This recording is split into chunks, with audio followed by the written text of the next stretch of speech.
Have you ever seen someone post a pic like this? Stop taking screenshots of your snaps. Instead, just save it. To save a snap, take a picture or video. You can even use any filter that you want. Then press the save button. And that's it. You don't even have to send the snap. So we'll back out. By default, our snaps will be saved to memories. Press the icon below the camera shutter or just swipe up. And here you can see your saved snaps in memories. Open a snap and press the 3 dots.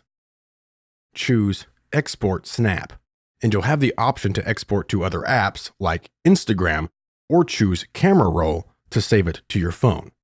From memories, you can also export several snaps at the same time.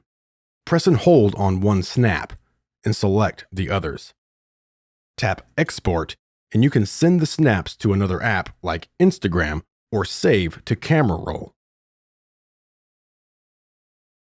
If you would prefer to save snaps to your phone by default so you don't have to export from memories, you can do that.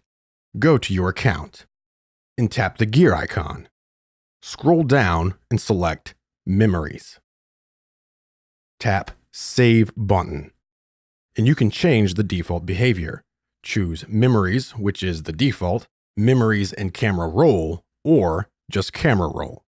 We'll choose Memories and Camera Roll so we have the best of both worlds. Now, when we save a snap, either picture or video, it will be automatically available in our memories and in our camera roll without having to manually export. Stop screenshotting your snaps. When you're texting a snap to a lovely lady, be cool. Just tap save and you'll be irresistible, just like me.